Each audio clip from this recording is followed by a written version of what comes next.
Hello সবাইকে, কেমন আছো?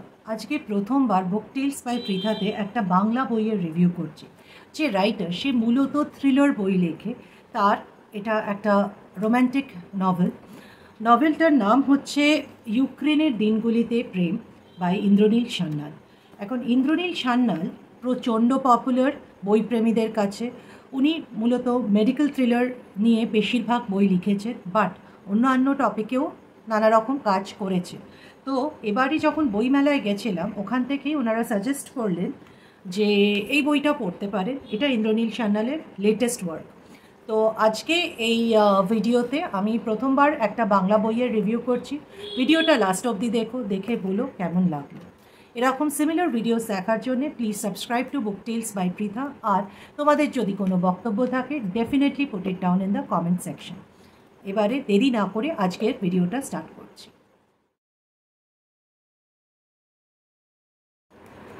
ইউক্রেনের দিনগুলিতে প্রেম, এই বইটা যেমন টাইটেলটা সেরকমই উপন্যাসটা। বুঝতেই পারছো এটা ইউক্রেনের যুদ্ধ চলাকালীন একটা মেয়ের গল্প। এটাতে মেইন ক্যারেক্টারের নাম হচ্ছে অহম, আর তার বান্ধবী তার নাম হচ্ছে রুহি। অহম এবং রুহি দুজনেই মেডিকেল স্টুডেন্টস, যারা ইউক্রেনে ডাক্তারি নিয়ে পড়তে গেছে। এবার সেই সময় এটা যখন যুদ্ধ শুরু হয় তার কিছুদিন আগের থেকে গল্পটা শুরু হয়েছে, এবং এই গল্পতে আমরা জানতে পারি কিভাবে অহম, রুহি এবং তার অহমের আরেক বন্ধু সমুদ্র এবং রুহির কিছু রুমমেট যারা রুহির হস্টেলে থাকতো, তারা কি করে ইউক্রেন থেকে কলকাতা ফেরত এলো।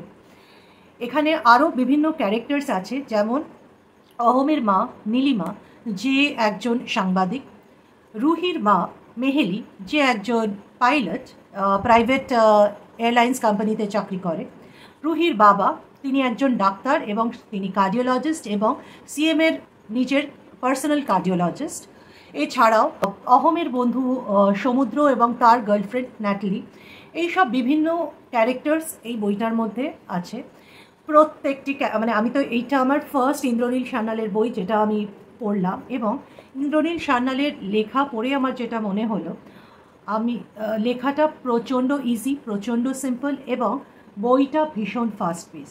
ইন্দ্রনীল সান্যালের যেটা এখন আমি অন্য বইগুলো পড়ছি, এবং যেটা আমার মনে হয়েছে যে যখন তোমরা ইন্দ্রনীল সান্যালের বই পড়ো তখন বইগুলো পড়লে মনে হয় চোখের সামনে প্রত্যেকটা দৃশ্য ভাসছে, এতটাই সুন্দর।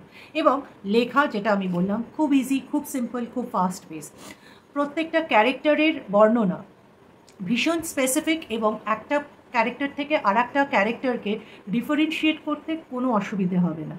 যে টপিকসগুলোতে উনি লেখেন সেগুলো খুবই প্রাসঙ্গিক টপিক। যেমন বইটির টাইটেলেই বুঝতে পারছো, ইউক্রেনের দিনে প্রেম। এটা লাস্ট 1-1.5 বছর আগে যে ঘটনাগুলো ইউক্রেনে ঘটেছে, এবং যেখান থেকে অনেক ইন্ডিয়ান মেডিকেল স্টুডেন্টসদেরকে ইন্ডিয়ান গভর্নমেন্ট ইন্ডিয়াতে ফেরত নিয়ে আসে, সেই ব্যাকগ্রাউন্ডে এই গল্পটা লেখা হয়েছে।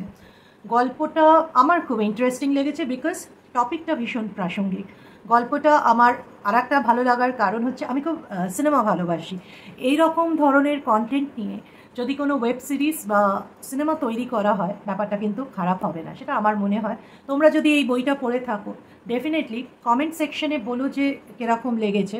আমি জানি যে ইন্দ্রনীল সান্যাল থ্রিলার রাইটার, কিন্তু আমি এই বইটা এবং ওনার আর একটা কাজ আছে 5 ফোড়ন বলে, আমি এই দুটো বই একটু পড়ে বুঝতে চাই যে উনি অন্য টপিক্সেও কীরকম লেখেন।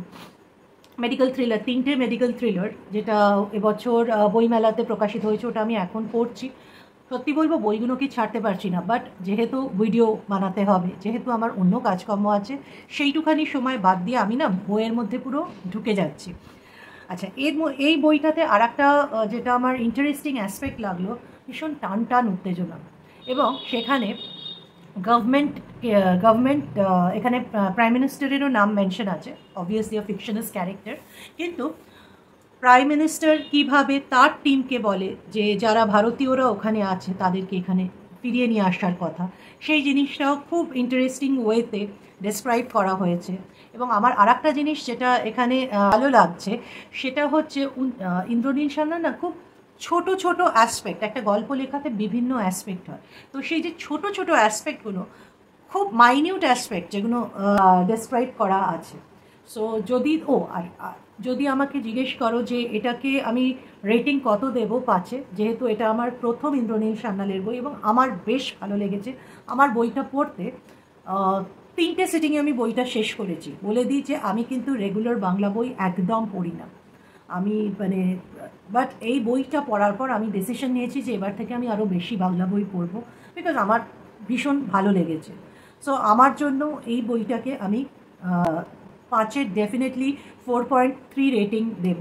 এবং তোমাদেরকে কমেন্ট সেকশনে বলছি আমাকে আরও ইন্দ্রনীল সান্যালের যে বই আছে সেগুলোর ডেসক্রিপশন কমেন্ট বক্সে দাও, সেগুলো নিয়ে বলো। আমি স্নেহজালটা অলরেডি অর্ডার করে দিয়েছি। স্নেহজাল ছাড়া আর কি বই ইন্দ্রনীল সান্যালের আমার পড়া উচিত, বা ভালো কন্টেম্পোরারি রাইটার যারা থ্রিলার নিয়ে লিখছেন সেইগুলো একটু আমাকে কমেন্ট সেকশনে বলো। আমি কিছু বই কালেক্ট করেছি, সেইগুলো আমার বার্থডে হল ভিডিওতে আমি কিছুদিন পরে তোমাদের সামনে নিয়ে আসবো। আর কি contemporary writer as a new Bengali reader আমার পড়া উচিত সেটা প্লিজ একটু কমেন্ট সেকশনে ডিসক্রাইব করো। তোমরা এখন কি বই পড়ছো সেটা সম্পর্কেও কমেন্ট সেকশনে আমাকে জানিও। ভিডিওটা কেমন লাগলো, প্রথমবার একটা বাংলা বইয়ের রিভিউ করছি, ভালো লাগলো মন্দ লাগলো, কি আমায় ঠিক করতে হবে সেই জিনিসগুলো একটু তোমাদের ফিডব্যাক জানালে আমি খুশি হব। এরকম সিমিলার ভিডিওস দেখার জন্য please do subscribe book tales by Pritha. আমি আর একটা ভিডিও নিয়ে খুব শীঘ্রই চলে আসবো। আজকের জন্য tata, bye bye and have a great day ahead.